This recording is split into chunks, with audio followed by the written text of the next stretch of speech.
नमस्ते, मैं हूँ अर्चना दुबे। मेरे सेल चैनल अर्चना दुबे की प्रेशर पर आपका है बहुत बहुत स्वागत। आज आप मेरा सेटअप कुछ डिफरेंट देख रहे होंगे। उसका कारण क्या है, वही तो आज की वीडियो है कि हम आखिर अपने सिटिंग पोस्चर को क्यों दिखा रहे हैं। क्योंकि एक रॉन्ग सिटिंग पोस्चर आपको देता है 5 बीमारियां, कम से कम, उससे ज़्यादा भी हो सकती हैं। क्या? कमर में दर्द, दूसरा हो सकता है शाटिका की परेशानी, या आपको पैरों में नमनेस हो सकती है, तीसरा हो सकता है आपके घुटने में दर्द, सूजन, परेशानी, चौथा हो सकता है पैरों में झुनझुनी और सुन्नपन सा नीचे के एरिया में, वेरिकोज वेंस, और हो सकता है आपका हाई ब्लड प्रेशर, और न जाने कितनी ज़्यादा परेशानियाँ। तो आज की वीडियो में मैं ये सारी चीज़ें आपको बताने वाली हूँ, तो आप ये सारी पूरी वीडियो लास्ट तक देखिएगा ताकि कोई भी पोर्शन आपसे छूटे नहीं और आप पूरी जानकारी यहाँ से जुटा पाएँ। देखिए, कभी कभी क्या होता है कि हम घुटने के दर्द से परेशान हैं, कभी ऑइंटमेंट लगा रहे हैं, कभी कुछ उसमें बैंडेज बांध लिया, कभी मेडिसिन खा रहे हैं, लेकिन कभी तो आराम हो जाता है और कभी आराम नहीं होता। उसका कारण क्या है कि हम रूट को पहचान नहीं पाते, हम समझ ही नहीं पाते कि ये घुटने के दर्द का कारण क्या है। कभी कभी वेरिकोज वेंस, हम कहते हैं हम तो बड़े साधारण तरीके से रहते हैं, हम कोई ऐसी गलती नहीं करते, हम ज़्यादा देर तक खड़े भी नहीं रहते, फिर भी हमें पता नहीं क्यों वेरिकोज वेंस हो गया और ये ठीक होने का नाम नहीं ले रहा। हमने ये दवा करी या ये पॉइंट लगाए या ये किए, फिर भी हमने ऐसा क्या किया कि ये ठीक नहीं हो रहा है। कभी कभी इसी तरीके से आपके ब्लड प्रेशर हाई हो गया, दवा भी चल रही, सब कुछ कर रहे हैं, एकदम नॉर्मल रूटीन है, सब कुछ है, फिर ऐसा क्या है कि हमारा हाई बीपी कंट्रोल होने का नाम नहीं ले रहा। जब हमें कुछ कारण नहीं मिलता ना, तो हम सब उठा करके अपने ब्रेन पर डाल देते हैं कि मेंटल स्ट्रेस होगा। तो क्या मेंटल स्ट्रेस ही सारी बीमारियों की जड़ है, या कहीं कुछ ऐसा भी है जिसके जिम्मेदार हम खुद हैं, लेकिन हमें चूंकि जानकारी नहीं है इसलिए हम उसको समझ नहीं पाते। तो आज हम इसी कमी को, इसी को इंडिकेट करने की कोशिश करेंगे। देखिए, हमारा ये पोस्चर है बैठने का, पीछे हमारा बिल्कुल अपराइट है, सीधी है। कभी कभी हम क्या करते हैं, इस तरीके से पीछे लेट के बैठते हैं। आप जैसे ही लेटेंगे तो आप देखेंगे लोअर बैक में आपके डिस्ट्रेस आ रहा है।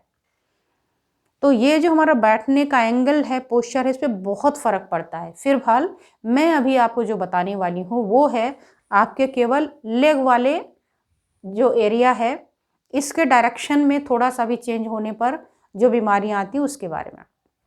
अब मैं आपको दिखाती हूँ। मैंने ये पैर अपना उठाया और ऐसे रख लिया।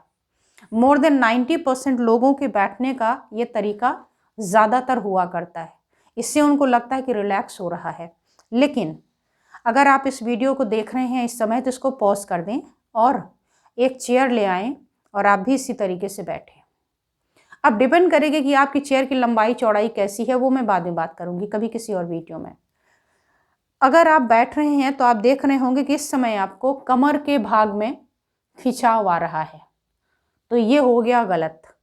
इसीलिए मैंने कहा कि अगर आप ऐसे बैठते हैं तो कहाँ कहाँ इफेक्ट आ रहा है। अब देखिए, सबसे पहले जो हमारा पैर नीचे है, ये दबा हुआ पैर है, इसमें जो हमारे नी कैप के ऊपर पटेला होता है, नी कैप, इसमें फैट की कैविटीज़ होती हैं जिसे हम बर्सा बोलते हैं। तो आप किसी भी चीज़ को दबाएंगे तो क्या होगा, वो वहाँ ब्लड सर्कुलेशन बाधित होगा और वहाँ पे सूजन आ जाएगी, दर्द होगा। तो घुटनों में अनायास सूजन आ रहा है क्योंकि हम इसको पकड़ के यूं दबाए हुए हैं, तो ये तो दब गया। दूसरा, जो हमारे घुटने का पीछे का भाग है, पॉप्लिटियल फोसा, वहाँ पर भी हमारे एक टेंशन क्रिएट हो रहा है, दबाव हो रहा है। तो इस दबाव की वजह से हमें घुटने के पीछे वेरिकोज वेंस बनने लगती हैं। ये हो गया हमारा पहला एक रीज़न जो इस तरीके से बैठने में हमें परेशान करता है। तो जिस नी पर आप सपोर्ट देते हैं, जो नीचे की साइड होता है, उसमें तो होता है बर्साइटिस, नी में पेन, स्वेलिंग और ये सारी चीज़ें।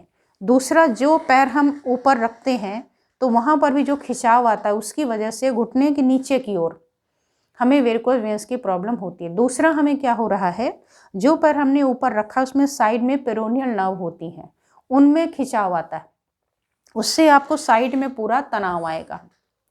तीसरा क्या होता है, आपके कमर में दर्द होगा। चौथा क्या होगा, जब आपने पैर इस तरीके से रखा है तो जो ब्लड वेसल्स हैं एक तो आपको वेरिकोज वेन्स दे रहे हैं, सीधे सीधे दिख रहे हैं कि ब्लड प्रॉपर सप्लाई नहीं दे रहा है, तो ये केवल वेरिकोज वेन्स की प्रॉब्लम नहीं है। वेन्स क्लॉग्ड होने का मतलब है कि प्रॉपर ब्लड सर्कुलेशन ऊपर तक नहीं हो रहा है। उसके लिए क्या करेगा हार्ट, ज़्यादा प्रेशर लगाएगा। ज़्यादा प्रेशर लगाएगा तो आपको हो जाएगा हाई ब्लड प्रेशर। इसके अलावा क्या होगा, जब आप इस पोस्चर में बैठे हैं, अभी 2 मिनट बैठे होंगे और आप महसूस करें आपके कमर में खिंचाव और दर्द है। अब खिंचाव और दर्द होने से क्या हुआ कि ये कमर के आप रोगी हो गए, और उसी का खिंचाव आप महसूस करेंगे साइड में, पूरे पैर में। तो ये पूरा साइड का पैर यानी शाटिका, कमर का दर्द, ये होता है अगर आप इस तरीके से बैठते हैं। उसके अलावा एक और प्रॉब्लम, जब आप इस तरीके से बैठते हैं तो क्या होता है, यहाँ की जो मसल्स हैं ये खिंच रही हैं।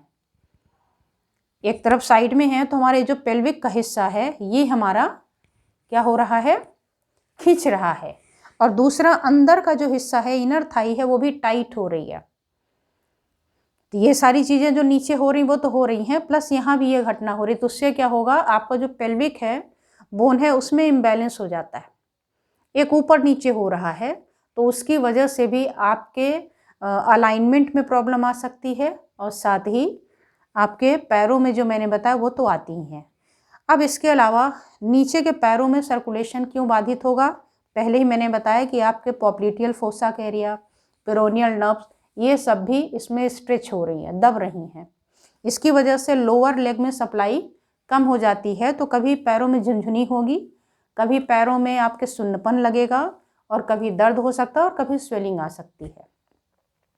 तो देखिए, एक छोटी सी गलती हमने करी है कि हमने केवल एक पैर के नीचे अपना दूसरा पैर रख लिया और आपसे बात कर रहे हैं, और घंटों घंटों ये प्रोसेस चलती है।